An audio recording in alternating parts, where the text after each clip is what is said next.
The summer sun blazed over the pristine grass courts of Wimbledon as two small figures in their finest clothes walked hand in hand through the most famous tennis venue in the world. Prince George, with his perfectly combed hair slightly messed by the gentle breeze, clutched his sister's hand tightly while Princess Charlotte skipped beside him, her eyes wide with wonder at the sea of people in white and green surrounding them. This wasn't just another royal appearance or a carefully planned photo opportunity. This was the day that would change how these two young royals saw the world beyond palace walls. As the crowd began to notice the familiar faces making their way through the grounds, whispers turned to excited chatter, phones emerged from pockets, and suddenly the children found themselves at the center of a whirlwind they had never experienced before.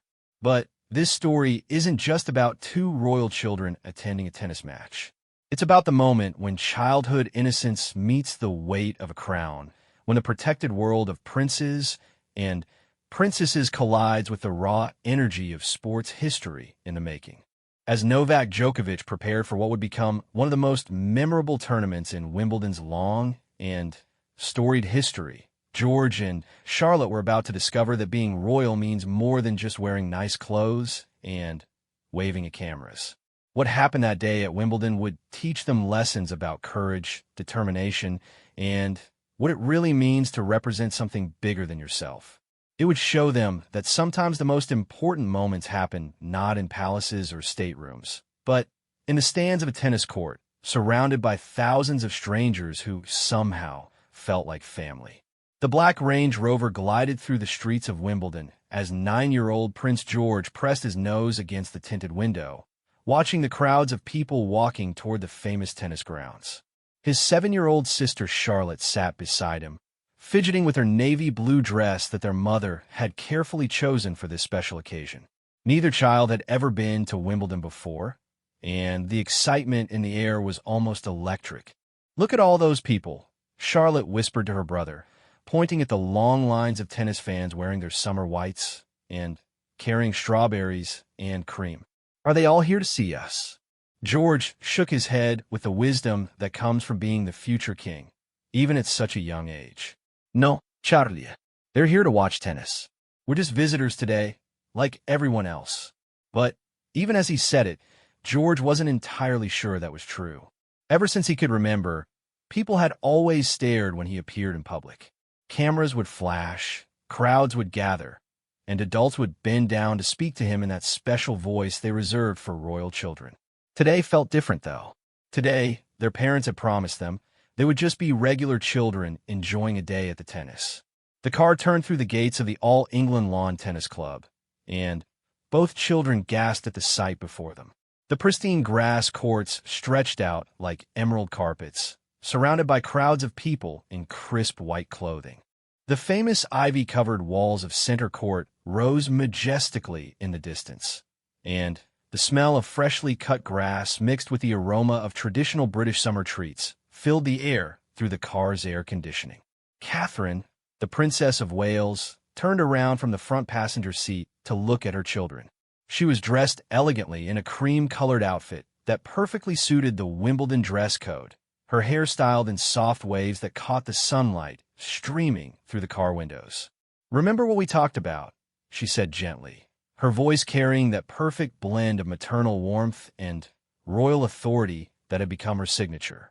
"Today we're here to enjoy the tennis and support the players. We'll be sitting with other families, and I want you both to be on your best behavior." Prince William, who was driving despite having a full security detail following behind them, caught his son's eye in the rearview mirror. "This is going to be special, George. Novak Djokovic is playing today, and he's one of the greatest tennis players who has ever lived. You're going to witness history." George had heard of Djokovic, of course. His father was passionate about sports and had often talked about the Serbian tennis champion during their family dinners. But hearing about someone and actually watching them play were two completely different things, and George found himself feeling nervous butterflies in his stomach as their car pulled up to the VIP entrance.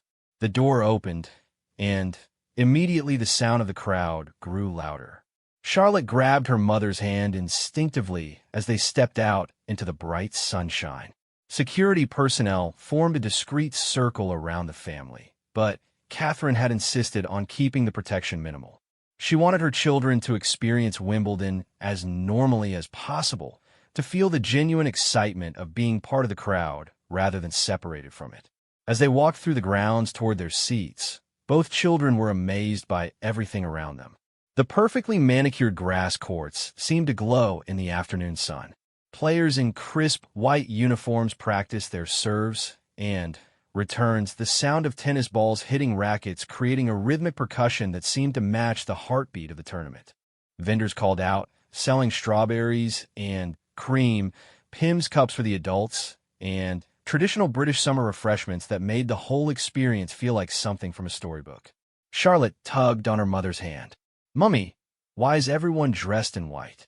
"It's tradition, darling," Catherine explained as they walked past courts where junior matches were taking place. Wimbledon is the oldest tennis tournament in the world, and they've always required players to wear white. It's part of what makes this place so special. George was fascinated by the different courts they passed. Some were smaller, with just a few dozen spectators, while others were larger with hundreds of people watching intently. But nothing had prepared him for his first sight of center court. As they approached the famous stadium, George stopped walking and stared up at the massive structure that seemed to tower above everything else at the tournament. The ivy-covered walls told stories of decades of tennis history.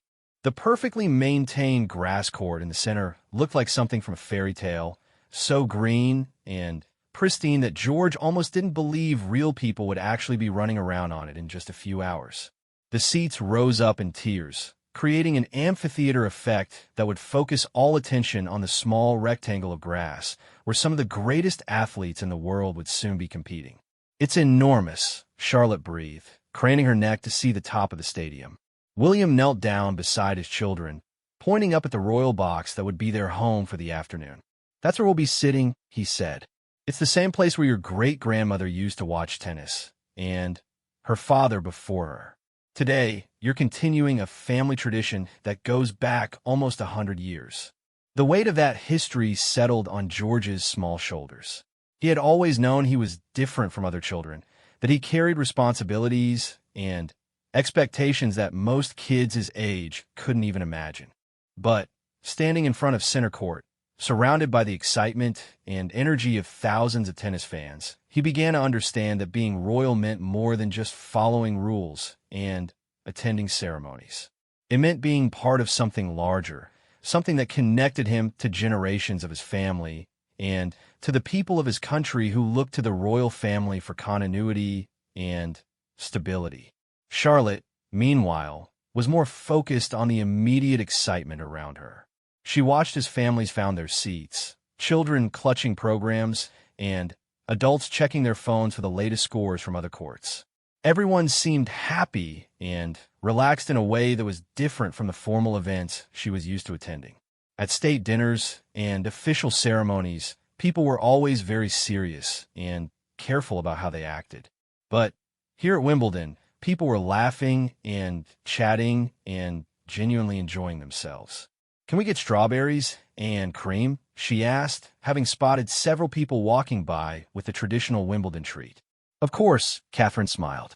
"But first, let's get to our seats. The match is going to start soon, and I don't want us to miss the beginning." As they climbed the stairs toward the royal box, both children could feel the excitement building around them. Other spectators were taking their seats, checking their programs, and chatting about the upcoming match.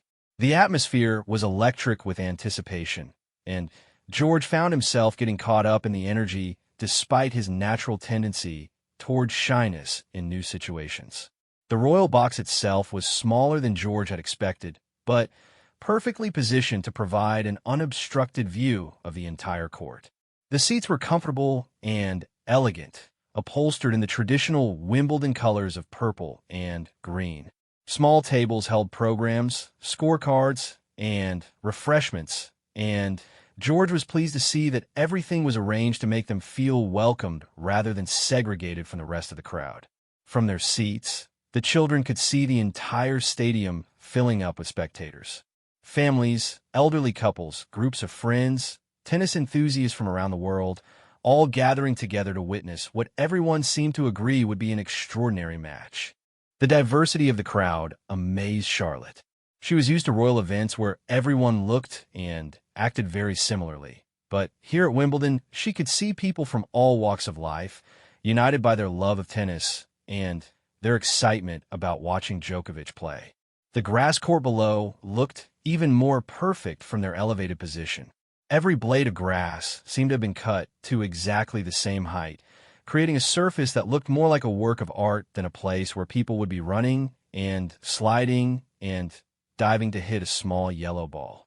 The net stretched across the center, perfectly straight and the exact right height, while the white lines marking the boundaries of the court seemed to have been painted with mathematical precision. "Look," Williams said, pointing toward one of the tunnels that led onto the court. "The players will come out from there in just a few minutes." George felt his heart rate increase with anticipation. He had watched tennis on television before, but being here in person was completely different. The energy of the crowd, the perfect grass court, the history and tradition of the venue, it all combined to create an atmosphere unlike anything he had ever experienced. Charlotte was bouncing slightly in her seat with excitement. Will we be able to see everything from here? Will we be close enough to see their faces? "We'll see everything perfectly," Catherine assured her. "And after the match, if you're very good, we might even be able to meet some of the players." The prospect of meeting real professional athletes was almost too exciting for either child to contemplate. They had met famous people before, of course. Politicians, actors, musicians, and other celebrities were regular guests at royal events. But athletes were different. They represented something pure about human achievement, about pushing the boundaries of what was physically and mentally possible. And Novak Djokovic, according to their father, was one of the greatest athletes who had ever lived. As they settled into their seats and waited for the match to begin, both George and Charlotte felt that they were about to witness something truly special. The energy around them was building toward a crescendo, and they were about to become part of Wimbledon history themselves. The sound began as a low murmur from somewhere deep within the stadium, then gradually built into something that George and Charlotte had never experienced before. It wasn't quite cheering, but it wasn't silence either. It was the sound of 15,000 people holding their collective breath in anticipation, and it made the hair on both children's arms stand up with excitement. "They're coming," William whispered to his children, and sure enough, two figures emerged from the tunnel that led from the locker rooms to center court. The first player was tall and lean, with dark hair and an intense expression that even George could see from their seats in the royal box. This was Novak Djokovic, the Serbian champion who had won Wimbledon before and was hoping to make history again today. He walked onto the grass court with the confident stride of someone who belonged there, someone who had earned his place among the greatest tennis players who had ever lived. His opponent was younger, with lighter hair and a nervous energy that seemed to radiate from him as he followed Djokovic onto the court. Charlotte noticed that both players carried several tennis rackets each, and she wondered why anyone would need more than one racket for a single match. "Why do they have so many rackets?" she whispered to her mother. Catherine leaned over to explain quietly. "Sometimes the strings break during a match, especially when they're hitting the ball as hard as these players do. And sometimes they like to change rackets depending on what kind of shot they're trying to make." The two players began their warm-up routine, and immediately George could see that these athletes operated at a level far beyond anything he had imagined. The speed at which they hit the ball, the precision of their shots, the way they moved around the court with such grace and power. It was like watching a completely different sport from the tennis he had occasionally seen on television. Djokovic's practice serves whistled through the air with such force that George was amazed the ball didn't burst from the impact. When a Serbian player hit forehand shots during the warm-up, the ball seemed to explode off his racket with a sharp crack that echoed around the stadium. And yet, despite all that power, every shot landed exactly where he intended it to go, as if the ball was obeying his commands rather than following the laws of physics. The crowd around them was becoming more animated as the warm-up progressed. Charlotte noticed that many spectators were keeping careful notes in small booklets, tracking which shots the players were practicing and how they seemed to be feeling before the match began.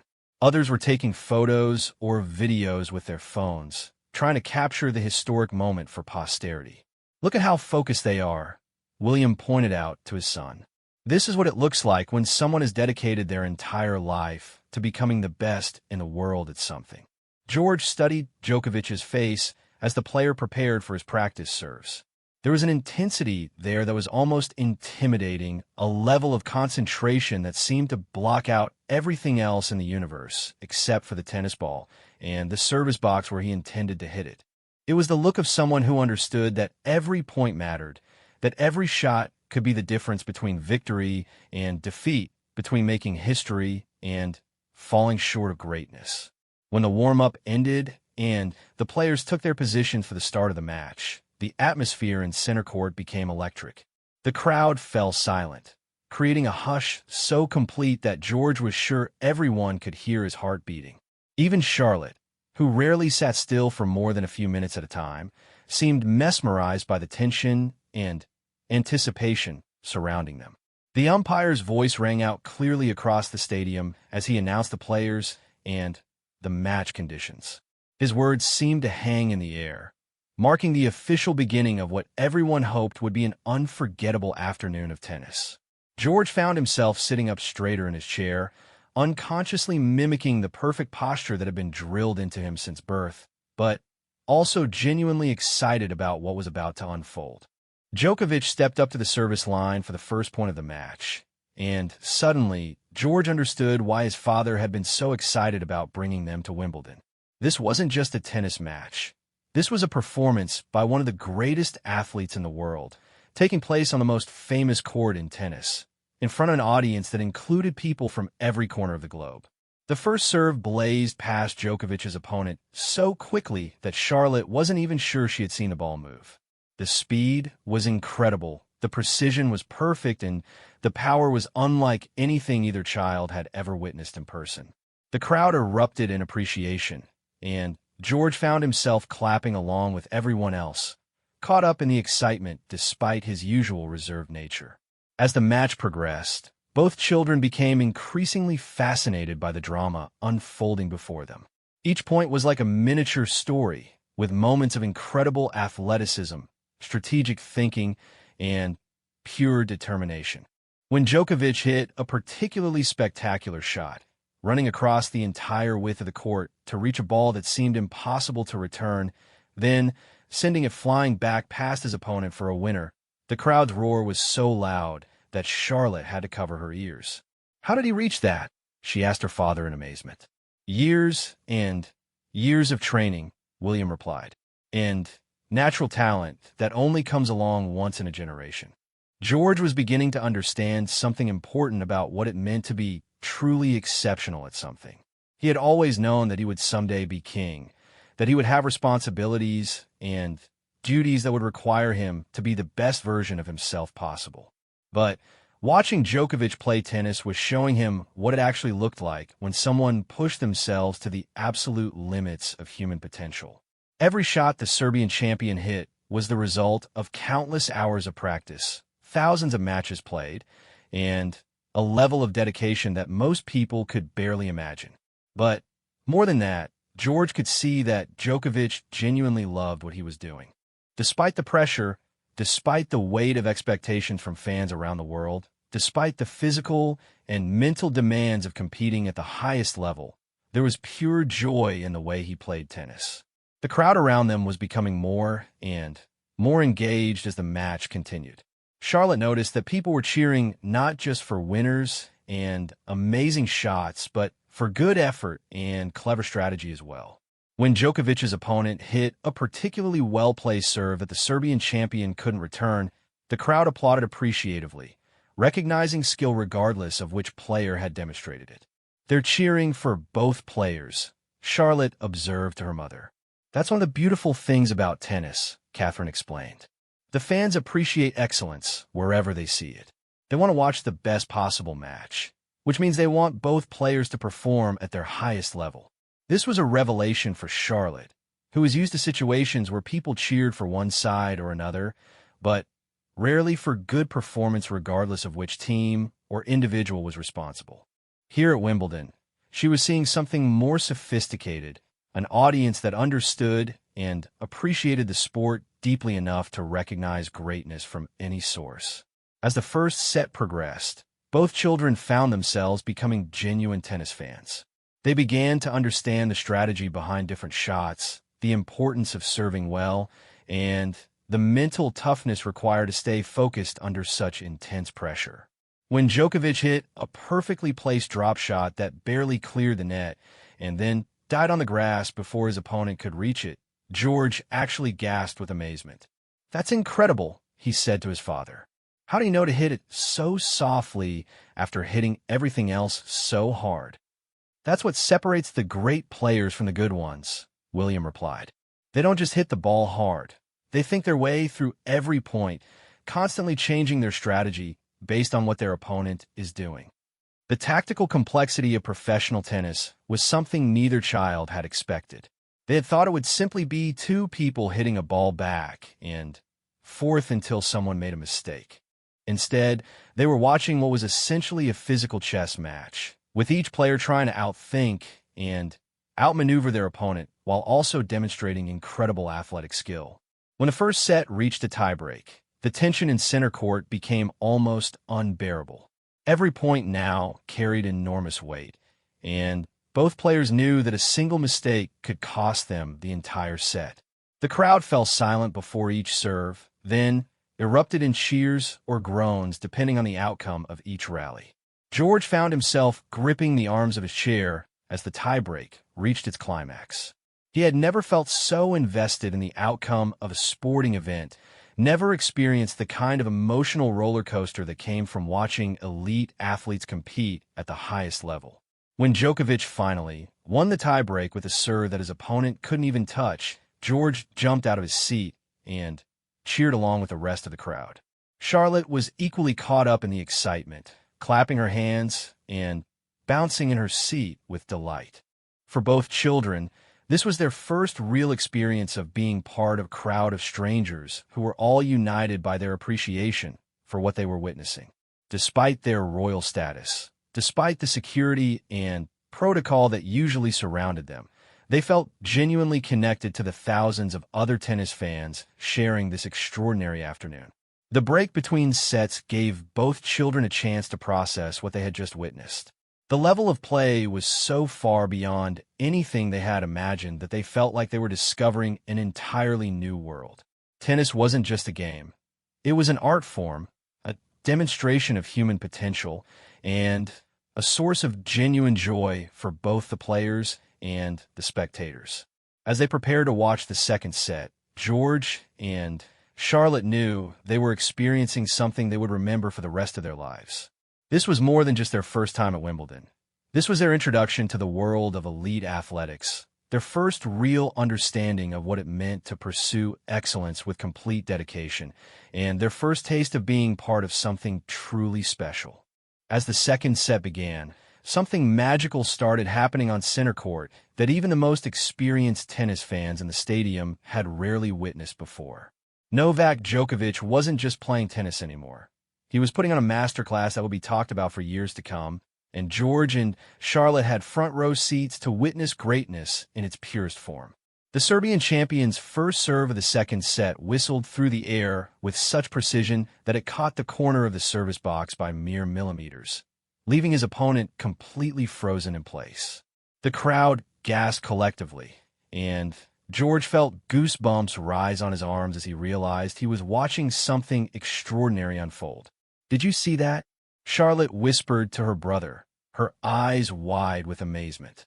"The ball was going so fast, I could barely see it." What followed was 45 minutes of tennis that redefined what both children thought was humanly possible. Djokovic seemed to anticipate every shot his opponent would hit before the ball even left their racket. He glided across the grass court with an elegance that made it look effortless, Yet the power behind his shots was so immense that the sound of ball meeting racket echoed around the stadium like thunder. William leaned over to his children during a brief break between games. "You're watching one of the greatest athletes who has ever lived," he said quietly. "This is the kind of performance that only happens once in a generation." George found himself completely mesmerized by Djokovic's mental approach to the match. Between points, the Serbian player would close his eyes for just a moment, taking deep breaths and centering himself before the next serve. His focus was so intense that George could practically see the concentration radiating from him, creating an invisible bubble of determination that seemed to protect him from any outside distractions. "Look at how calm he is," George observed to his mother. "Even when he hits an amazing shot, he doesn't celebrate too much. He just gets ready for the next point." Catherine nodded approvingly. "That's what champions do, darling. They don't let success or failure from one moment affect what happens in the next moment. They stay focused on what they can control."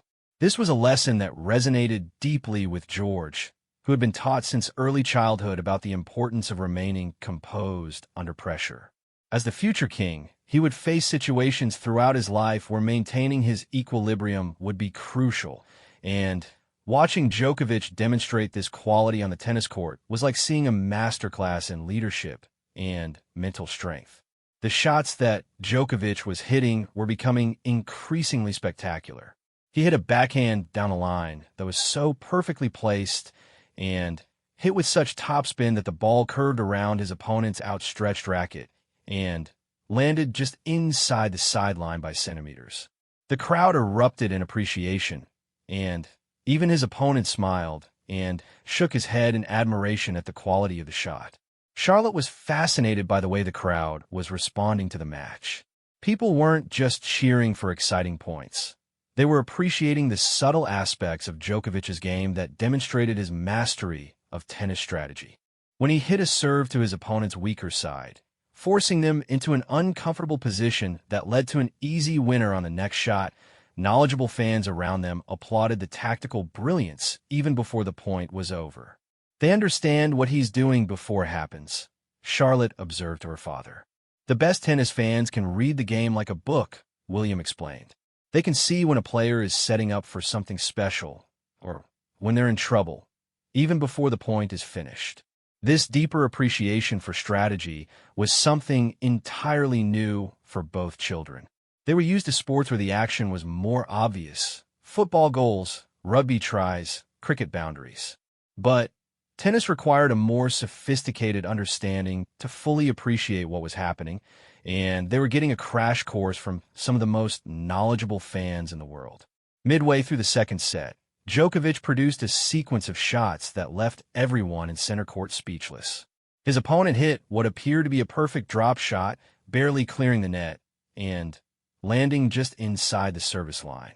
Most players would never have reached the ball, but Djokovic sprinted forward with such speed that he not only reached it, but managed to flick it back over the net with a delicate touch that sent it spinning away from his opponent's desperate lunge. The crowd rose to their feet in unison, applauding not just the athletic ability required to reach the shot, but the incredible skill needed to return it with such finesse while running at full speed. George found himself standing and clapping along with everyone else, caught up in the pure appreciation for what they had just witnessed. How was that even possible? George asked his father in amazement. Years of training, natural talent, and complete dedication to being the best, William replied. But even more than that, it's the ability to stay calm and think clearly even when your body is under maximum stress. This combination of physical and mental excellence was something that George was beginning to understand would be relevant far beyond the tennis court.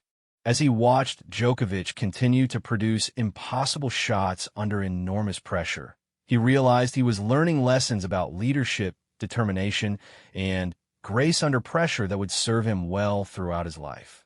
Charlotte was equally impressed, but her attention was also drawn to the way Djokovic interacted with the crowd.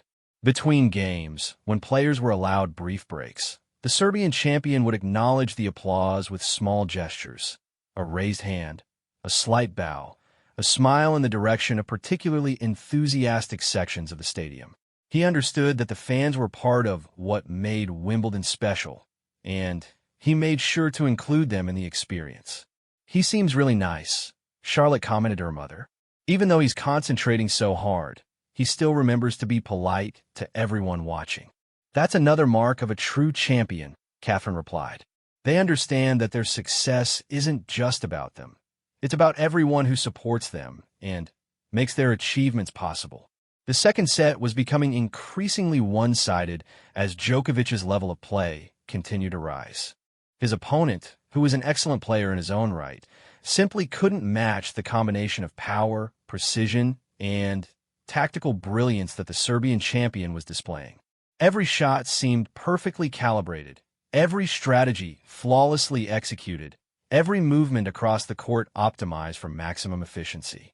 During one particularly impressive rally, Djokovic demonstrated his incredible court coverage by retrieving what appeared to be 3 impossible shots in a row. He sprinted to the forehand corner to reach a sharp cross-court shot, then immediately reversed direction to collect a drop shot at the net, then somehow managed to get back behind the baseline to return a lob, finally ending the point with a winning volley that he hit while diving toward the net. The entire sequence took less than 30 seconds, but it showcased virtually every skill that tennis required. Speed, agility, power, finesse, anticipation, strategy, and mental toughness were all on display in a single breathtaking rally that had the crowd on their feet applauding for nearly a minute after the point ended. George was beginning to understand why his father had been so excited about bringing them to see Djokovic play. This wasn't just about watching tennis. It was about witnessing human excellence in its purest form. The Serbian champion was demonstrating what was possible when someone combined natural talent with complete dedication, when they pushed themselves to the absolute limits of what their mind and body could achieve. As the second set drew to a close with Djokovic firmly in control, both children found themselves hoping the match would continue for as long as possible. They didn't want this incredible performance to end, didn't want to return to the ordinary world where people didn't routinely accomplish the impossible every few minutes. The level of tennis they were witnessing was beyond anything they could have imagined, and they were beginning to understand that they were part of tennis history. Years from now, people would talk about this match, about this performance, about the day when Novak Djokovic played tennis at a level that redefined what people thought was possible. When Djokovic finally won the second set with an ace that his opponent couldn't even see, let alone return, the roar from the crowd was deafening. George and Charlotte found themselves cheering along with 15,000 other people, all united in their appreciation for what they had just witnessed. As they prepared to watch what everyone hoped would be an equally spectacular third set, both children knew they were experiencing something that would stay with them forever. This was more than entertainment, more than sport. This was art created by one of the greatest athletes who had ever lived, performed on the most famous stage in tennis, in front of an audience that understood they were witnessing something truly special. The break between sets gave them a chance to process what they had seen, but neither George nor Charlotte could find adequate words to describe the level of play they had just witnessed. They were learning that some experiences were simply beyond description, that sometimes the only appropriate response to greatness was simply to appreciate it in the moment and be grateful for the opportunity to witness it firsthand. The third set ended in spectacular fashion, with Djokovic completing what would later be remembered as one of the greatest performances in Wimbledon history. As the final point concluded with an unreturnable serve that painted the corner of the service box, center court erupted in the kind of sustained applause reserved for truly special moments in sports. George and Charlotte found themselves on their feet along with 15,000 other spectators, clapping until their hands were sore and cheering until their voices were hoarse. The Serbian champion stood at the net, arms raised in triumph, but there was something humble in his celebration that impressed both children. Despite having just delivered a masterclass performance that would be talked about for decades, Djokovic seemed more grateful than boastful, more appreciative than arrogant. He turned slowly in a circle, acknowledging different sections of the crowd, his smile genuine and his demeanor respectful of the moment and the venue. "Look how happy everyone is," Charlotte observed, watching the crowd around them. People were embracing strangers, wiping tears of joy from their eyes, and continuing to applaud long after the players had left the court. "It's like everyone feels like they were part of something special." William nodded, putting his arm around his daughter. "That's exactly what happened. Everyone here today was part of tennis history. They'll remember this match for the rest of their lives, and they'll tell their children and grandchildren about the day they saw Novak Djokovic play the perfect match." As the crowd began to slowly file out of the stadium, still buzzing with excitement, and discussing the incredible shots they had witnessed, a tournament official approached the royal box with a smile. He spoke quietly with Catherine for a moment, and both children saw their mother's face light up with excitement. "Children," Catherine said, turning to them with barely contained enthusiasm, "Novak Djokovic has asked if you would like to meet him. He's waiting in the players' lounge, and he specifically said he would be honored to speak with you about the match." George felt his heart skip a beat. Meeting the champion who had just delivered one of the greatest tennis performances in history seemed almost too good to be true. Charlotte immediately started bouncing in her seat with excitement, her usual composed royal demeanor completely forgotten in the face of such an incredible opportunity. The walk to the players' lounge took them through parts of the All England Club that most visitors never see. Behind-the-scenes corridors lined with photographs of Wimbledon champions throughout history, practice rooms where players prepared for their matches, and treatment areas where physiotherapists helped athletes maintain their peak condition. Both children were fascinated by this glimpse into the professional tennis world, seeing how much support and preparation went into creating the magic they had just witnessed on court. When they entered the players' lounge, they immediately spotted Djokovic sitting at a table near the window, still in his tennis whites, but now relaxed and smiling as he spoke with his coaching team. He looked up as they approached, and his face broke into a warm smile that immediately put both children at ease. "Your Royal Highnesses," he said, standing and offering a slight bow that perfectly balanced respect for their positions with the confidence of someone who had just accomplished something extraordinary. "I am so honored that you came to watch today. Did you enjoy the match?" George, despite his usual shyness around new people, found himself speaking up immediately. "It was incredible. I've never seen anything like that. How do you hit the ball so hard and still make it land exactly where you want it to?" Djokovic's laugh was genuine and delighted. "That's a wonderful question. It takes many, many years of practice, but the secret is not just hitting hard. It's thinking about every shot before you hit it. Tennis is like chess, but much faster. You have to plan your strategy several shots ahead." Charlotte, emboldened by her brother's success, jumped in with her own question. "Why did you look so calm the whole time? Weren't you nervous with all those people watching?" "Oh, I was definitely nervous," Djokovic admitted, sitting back down and gesturing for the family to join him at the table. "But I've learned that being nervous means you care about what you're doing. The trick is to use that nervous energy to help you focus instead of letting it distract you." What followed was 20 minutes that both children would treasure for the rest of their lives. Djokovic spoke to them not as a celebrity meeting royalty, but as one person passionate about their craft, sharing insights with two young people who were genuinely curious about excellence. He explained the mental techniques he used to stay focused during crucial points, described the years of training that had led to this moment, and shared stories about his early days learning tennis in Serbia. "When I was your age," he told George, "I used to practice on courts that weren't nearly as nice as center court. Sometimes we didn't even have proper nets, so we would stretch rope between two posts and pretend it was Wimbledon. But I always dreamed that someday I would play here for real." The power of that dream, and the dedication required to achieve it, made a deep impression on both children. George, who often felt overwhelmed by the expectations placed on him as the future king, was inspired by Djokovic's story of persevering through challenges to achieve something that had once seemed impossible. Charlotte was particularly interested in learning about Djokovic's mental preparation. "Do you ever get scared before a big match?" she asked. "Always. Djokovic replied honestly. But I've learned that courage isn't about not being scared. It's about doing what you need to do even when you are scared. Every time I walk on a center court, I feel nervous. But I also feel grateful for the opportunity to play the sport I love on the most famous court in the world. This perspective on courage resonated deeply with Charlotte, who sometimes worried about the public appearances and responsibilities that would become part of her life as she grew older.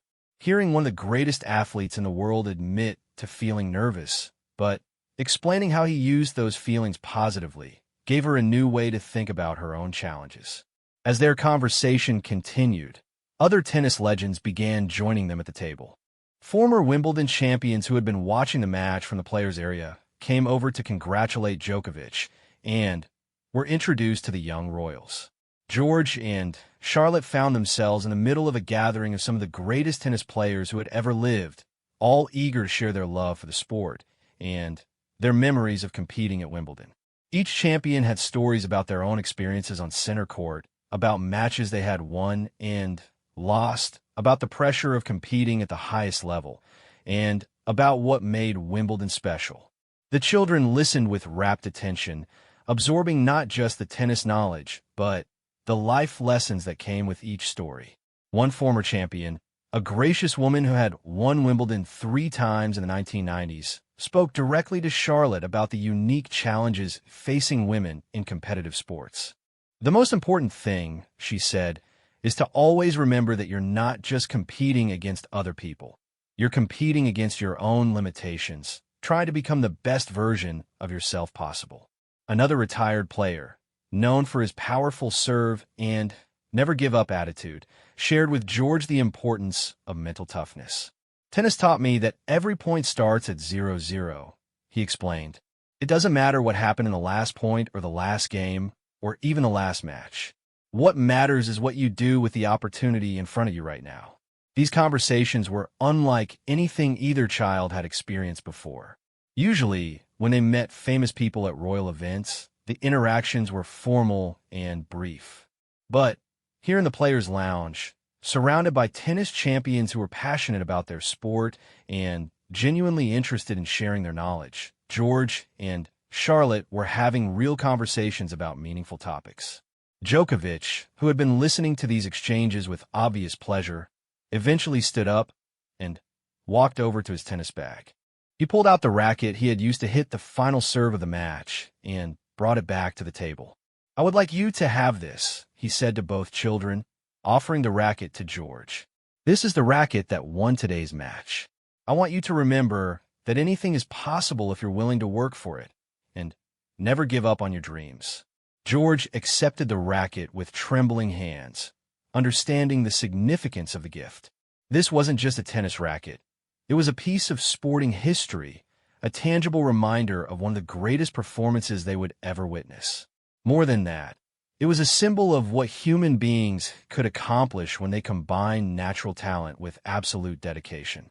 Charlotte, not to be forgotten, received something equally special: Djokovic's wristband from a match, along with a signed photo of him in action on center court. But more valuable than any physical gift were the words he spoke to her as he presented them. "I want you to remember," he said, kneeling down to her level, "that being royal means you have opportunities to inspire people and make positive changes in the world. Use those opportunities wisely, and always remember that true champions are remembered not just for what they accomplished, but for how they treated other people along the way." As their time with the tennis champions drew to a close, both George and Charlotte felt like they had been given far more than autographs and souvenirs. They had been welcomed into a community of people who understood what it meant to pursue excellence, who had learned valuable lessons about perseverance and mental toughness, and who were generous enough to share their wisdom with 2 young people who were just beginning their own journeys toward adulthood and responsibility. The walk back to their car was quieter than the excited chatter that had marked their arrival at Wimbledon. Both children were processing everything they had experienced, from the incredible tennis they had witnessed to the meaningful conversations they had shared with some of the greatest athletes in the world. They carried with them not just memories and gifts, but new perspectives on what it meant to be excellent, what it took to handle pressure, and how to use their positions of privilege to make a positive impact on others. The drive back to Windsor Castle was markedly different from the excited anticipation that had filled the car that morning. George sat quietly in his seat, carefully holding Djokovic's historic racket across his lap, occasionally running his fingers along the strings that had created such magic on center court just hours earlier. Charlotte clutched her signed photograph and wristbands, but her mind was clearly elsewhere, processing all the extraordinary things she had seen and learned. William glanced at his children in the rearview mirror and smiled at their contemplative silence. He had hoped this day would be special for them, but even he hadn't anticipated the profound impact it seemed to be having. The combination of witnessing world-class athletic performance and having meaningful conversations with genuine champions had clearly given both children much to think about. "You're both very quiet," Catherine observed gently, turning in her seat to look at them. "What did you think of your first Wimbledon?" George looked up from the racket, his young face serious in a way that made him look older than his 9 years. "I keep thinking about what Mr. Djokovic said about planning several shots ahead," he said slowly. "He wasn't just hitting the ball. He was thinking about what would happen next and what would happen after that. It made me wonder if that's how I should think about being king someday." This unexpected connection between tennis strategy and royal responsibility impressed both his parents. William pulled the car over at a scenic overlook where they could see Windsor Castle in the distance, its ancient towers silhouetted against the evening sky. He wanted to have this conversation properly, not while navigating traffic. "That's a very wise observation, George," he said, turning to face his son directly. "Being a good king does require thinking several moves ahead, considering how your decisions today will affect people tomorrow and next year and even in the next generation." Charlotte, inspired by her brother's thoughtful comment, added her own reflection. "I liked how all the tennis players we met were so nice to everyone, even though they're famous and really good at what they do." The lady champion said, "I should use opportunities to inspire people. I want to do that, but I'm not sure how yet." Catherine reached over and squeezed her daughter's hand. "That's something you'll learn as you grow up, darling. But the fact that you're already thinking about it means you're on the right path. Today you saw what it looks like when people use their talents and positions to bring joy to others." The conversation that followed was unlike any the family had shared before. Sitting in their car, with Windsor Castle visible in the distance, they discussed the lessons that George and Charlotte had absorbed from their day at Wimbledon. The children asked thoughtful questions about leadership, responsibility, and what it meant to represent something larger than yourself. George was particularly struck by how Djokovic had remained humble despite his incredible achievements. "He could have been really proud and showing off," George observed, "but instead he was kind and wanted to teach us things. When I'm king, I want people to feel comfortable talking to me like that." This insight pleased William enormously. One of his greatest hopes for his children was that they would understand their royal positions as opportunities to serve others rather than reasons to feel superior to others. Seeing George naturally arrive at this conclusion through his own experience gave him confidence that his son was developing the right character for his future role. Charlotte was equally thoughtful about the lessons she had learned. All the champions talked about working really hard for a long time before they became famous, she said. "I think being a princess means I should work hard too, even if people already know who I am. I should work hard to be helpful and kind." As they resumed their drive toward the castle, both children continued to reflect on the day's experiences. The tennis itself had been spectacular, but it was the conversations with the champions that seemed to have made the deepest impression. They had met people who had achieved extraordinary success through dedication and perseverance, but who remained grounded and generous with their time and wisdom. The grounds of Windsor Castle came into view as the sun was beginning to set, painting the ancient stones in warm golden light.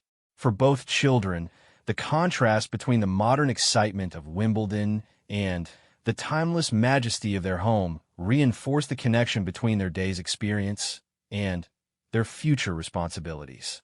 "I want to put the racket in my room where I can see it every day," George announced as they passed through the castle gates. "I want to remember how hard Mr. Djokovic worked to become that good, and how he never gave up even when things were difficult." Charlotte had a similar plan for her souvenirs. "I want to remember how the lady champion said that every point starts at 0-0. Maybe that means every day I get a new chance to do something good, even if yesterday wasn't perfect." That evening at dinner, the children excitedly shared their experiences with other family members who had remained at the castle. Their enthusiasm was infectious as they described Djokovic's incredible shots, the atmosphere at center court, and especially their conversations with the tennis legends they had met. But what impressed the adults most was how naturally the children connected their tennis experience to broader life lessons. George talked about the importance of staying calm under pressure and thinking strategically about long-term goals.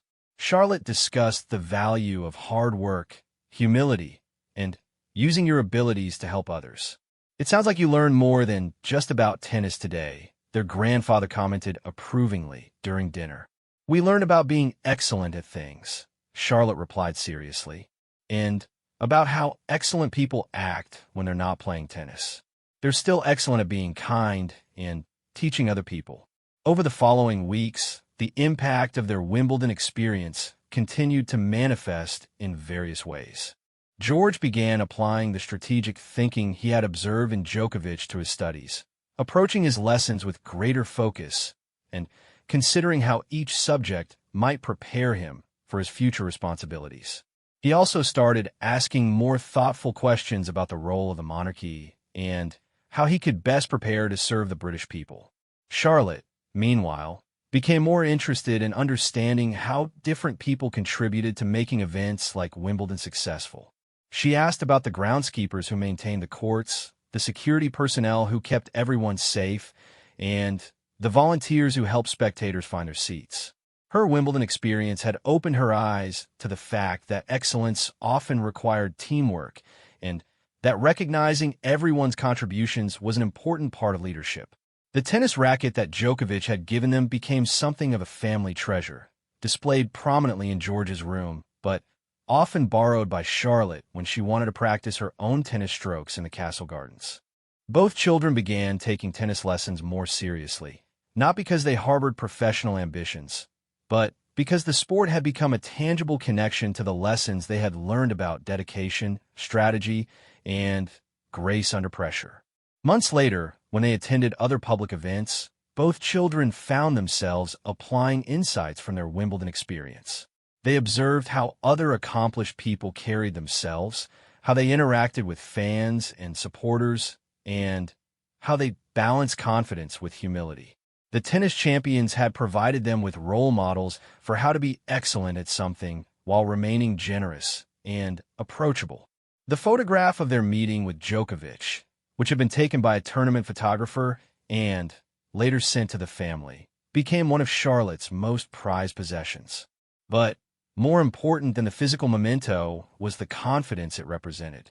She had engaged in meaningful conversations with some of the most accomplished athletes in the world, and they had treated her ideas and questions with genuine respect and interest. For George, the most lasting impact was perhaps the understanding that true excellence required more than just natural ability or inherited position. Watching Djokovic's masterful performance had shown him that greatness came from the combination of talent, hard work, strategic thinking, mental toughness, and genuine care for others. These were qualities he could develop regardless of his royal status, and they would serve him well whether he was dealing with state affairs or personal challenges. As the seasons changed and their Wimbledon adventure became a cherished family memory, both children carried forward the lessons they had learned that extraordinary day. They had witnessed sporting history, but more importantly, they had been welcomed into a community of people who understood what it meant to pursue excellence while remaining humble and generous with others. The day at Wimbledon had given them more than just an appreciation for tennis. It had provided them with a new understanding of what it meant to use their positions and abilities in service of something larger than themselves. They had seen that true champions were remembered not just for their victories, but for how they conducted themselves and how they inspired others to reach for their own version of excellence. Years later, when they would face their own challenges and opportunities as senior members of the royal family, both George and Charlotte would remember the lessons they learned from Novak Djokovic and the other tennis champions they met that day.